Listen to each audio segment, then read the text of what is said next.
Hello guys, welcome to YSHI's YouTube channel and to the Indian Society lecture series. We are in the episode 13 of Indian Society lecture series. In the last two classes we have done some of the topics of regionalism, right? In the last class we have studied the basis of a regionalism in a very brief manner, and I have already told you to write notes out of what I am teaching you, because I am not mentioning fully in the slide. The explanation is large for this topic, but the points mentioned are less. Okay, you need to write few examples which I am giving in the class itself. In today's class we'll be completing this topic.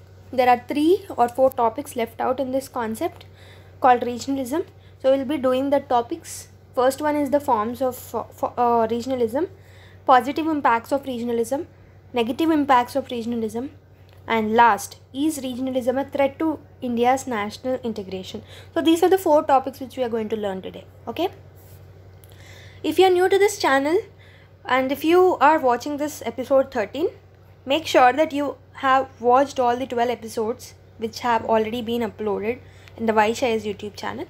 Along with these Indian Society lectures, there are many free lectures which are going on in the YSHI's YouTube channel. So if you are the one who is preparing for UPSC on yourself, this channel is going to help you a lot. So please make sure you subscribe to this channel, like the video and comment with your feedback. Okay, let's start the video now. So we'll be learning the forms or types of regionalism now. The first one is the interstate regionalism, second one is the intrastate regionalism, the third one is the suprastate regionalism, and the fourth one is the demand for the state autonomy. Okay, so by listening the names itself, you might have known some things, like you will get an idea, right? By listening to the names itself, you'll get some sort of idea about what this interstate regionalism, intrastate regionalism and all. Okay, first is the interstate regionalism. So interstate regionalism is related with the state boundaries. If the regionalism concept is providing an conflict between two or more states, it is called as interstate regionalism. Regionalism occurring between the states is called as interstate regionalism. For example, if you take the river disputes in India, okay, there are many river disputes between the states, right? Those river disputes of different states will come as a part of an interstate regionalism. And if you take the in general issues like Maharashtra-Karnataka border dispute, okay, this can be cited as an example of interstate regionalism in India. So this is all about interstate regionalism. The second type of regionalism is the intrastate regionalism. So interstate regionalism is between the states. If regionalism is occurring within the state of the country, is called as intrastate regionalism, or this can also be called as sub-regionalism. Okay, it is occurring within the state, so it is called as sub-regionalism. This regionalism exists within the state of the Indian Union. Okay, it embodies the desire of a part of the state for the identity and self-development. It means that, so if you take the Vidarbha region of Maharashtra, if the Vidarbha region of Maharashtra is a part of Maharashtra, but it is striving for independence, it is striving for the concept of regionalism, so it is called as intrastate regionalism. It is found in many parts of India. You can take the example, the best example is the Telangana region of Andhra Pradesh. Before 2014, there is a united Andhra Pradesh which consists of both Telangana and Andhra Pradesh, but because of the underdevelopment of the Telangana region, they fought for the different or the entirely new state, that is Telangana. Because of the Telangana agitation, since 1990s, we have got Telangana in the year 2014. This is the best example of intrastate regionalism, because the part of the state itself is fighting for their rights or fighting for the development collectively, which is termed as regionalism. And you can take the example of Eastern UP in Uttar Pradesh, and the other example can be Chhattisgarh in Madhya Pradesh. So these are the examples of the intrastate regionalism in India. Okay, I hope you have understood the difference between interstate and intrastate and various examples in both. The next one is the suprastate regionalism. So by listening to the term itself, supra is something larger, right? By listening to the term itself, you are getting some sort of idea, right? So this implies that if more than one state is involved in the issue of regionalism, it is called as suprastate regionalism. If one or more states, if more states are involving in the concept of regionalism, it is called as suprastate regionalism. The group identity is usually in relation to certain specific issues, okay? They will have certain kind of issues. They will have the common issues because of which they have united together. For example, the common example which we see daily is the South India, North Indian issues. On the basis of language after the independence, there are many issues which went on in the South India because they don't want Hindi to be the official language, because they have the fear that their own language, which has the history of more than 1000 years, may get backward, because of which they don't want, other than English, Hindi to be an official language.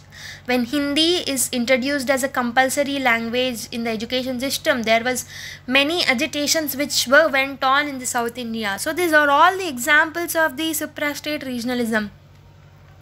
Politically also, geographically also, you can say, if you see geographically, South India is having the peninsular uplands or Deccan, mountain ranges, eastern and western Ghats and coastal plains, and North India has certain other geographical features. So geographically also they are differentiated. So you can take the Northeast Indian as an example. They are collectively involved in the regionalism concept. The Northeast Indian people are collectively involved in the regionalism concept because they are underdeveloped than the rest of the part of the country. They wanted the collective development. They wanted their own states to be improving in the country. Okay, these are the kind of examples in the suprastate regionalism that you can give. The next one is the demand for the state autonomy. Okay, the demand for the state autonomy. This is the first and the foremost challenging from the regional politics, right? Such demands for the state autonomy occurred soon after independence, but they are mostly non-existent now. You can take the example of the Nagalim, the Kashmir issue and the Khalistan movement, the Mizo National Front, Nagaland Socialist Conference was formed, Plebiscite Front in Kashmir. These are the examples of the demand for the different state autonomy.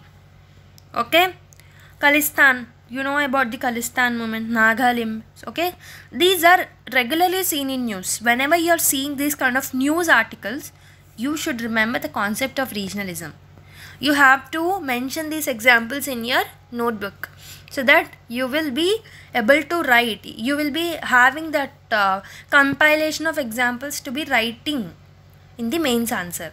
Okay, it will help you to write answers in the mains. Okay, now let us learn the positive impacts of the regionalism. So if you take the positive impact, the first one is the right of self-determination. So people will have the right of self-determination. It helps in the national building. Okay, you may have doubt that regionalism may break the nation building process, but it will create the nation building because they are fighting for their own development. The collective development is nothing but nationalism. So if the collective development should take place, there should be individual development also. Okay, for example, this is one box. So 1 minute, I will draw a box. This is one box. There are different parts in this box. Okay, this box will look attractive if you color all the parts of the box, right? You need to color all the parts of the box. Then this box will look attractive. In the same way, when development happens at the individual units in each state, the total nation development will occur. So this will justify that regionalism also helps in the nation building process. Regionalism helps in the good governance. it helps in cooperative federalism, right? It is a source of identity among the people. It will help in giving the solidarity or unity on a particular region, and it reduces separatist tendencies. These are some of the positive impacts of the regionalism. Okay. Now let's see the negative impacts of the regionalism in India. So, it not only helps in the national integration, it also can act as a threat to national integration if politics is involving in it. Okay. If politicians are involving in the regionalism for their own desires, then it will lead to the threat for the national integration. It can be misused for the political gain. So, regionalism will lead to the unbalanced development. For example, if some state is demanding for something, if the central government is responding for the demand and providing some welfare scheme for that particular area, this particular area will show some progress and the adjacent areas might not show any progress, because of which there is the unbalanced development that is taking place. I hope you have understood. Okay. Sometimes because of the disturbances, there is the problem of the law and order. Okay. Because of the different agitation, it will lead to the law and order difficulties. It gives the chance for outsiders to involve in the Indian internal affairs, because it will give a chance to the outsiders like terrorists from Pakistan, the China, from the bordering countries to involve in the internal affairs of India. Okay, it is giving the chance for the outsiders. It will lead to breaking of the sovereignty. These are the negative impacts of regionalism. Now let's learn. You will have some confusion, right? Is regionalism a threat to national integration or it is not a threat? Because we have studied under positive impact also, we have studied under negative impact also. So now let's see how regionalism can be helpful in the national integration and when it is a threat to national integration. It is actually not opposed. It is not an opposite word to the national integration. Regionalism can't be an opposite to national integration. Because if they work together, if regionalism and national integration exist together, it will lead to the development. It will lead to the efficient development. It will lead to the competitive federalism. It will help in a competitive world or good governance. Right? Regionalism stresses for region development and nationalism for the nation development. I have given you that box example. So, if the one part of the nation is developing, if each and every part of the nation is developing, it will lead to the nation integration, right? So, a nation will develop if each part of the state is developing. So, regionalism indirectly is helping in nation development also. Both will exist smoothly if political system of a country is federal and democratic. This is very important point. If the political system of the country is federal and democratic, if it is pure politics, it will help in developing the nation. It will help in the national integration. The process will go on smoothly. Okay, because what are actually the politicians doing? They are utilizing the regionalism for their own political gains. They are misusing this regionalism for their own political gains, because of which the concept of regionalism is breaking the national unity. It is leading to the threat to the national unity. So, the answer lies in this particular point itself. So, you are asking, is regionalism a threat to national integration? No. When political system of the country is federal and democratic, yes, it is a threat if political system of a country is not federal and it is not democratic. Okay. And there should be a healthy reconciliation between regionalism and nationalism. If there is a healthy bond between them, it is not a threat to national integration. Okay. I hope you have understood these points in a proper way. It will really help you in writing the mains answer writing. Okay. That is it for today's video, and we are done with the regionalism concept. We'll be starting some another new topic in the Indian Society lecture series in the next class. Until then, take care, bye bye, and keep smiling.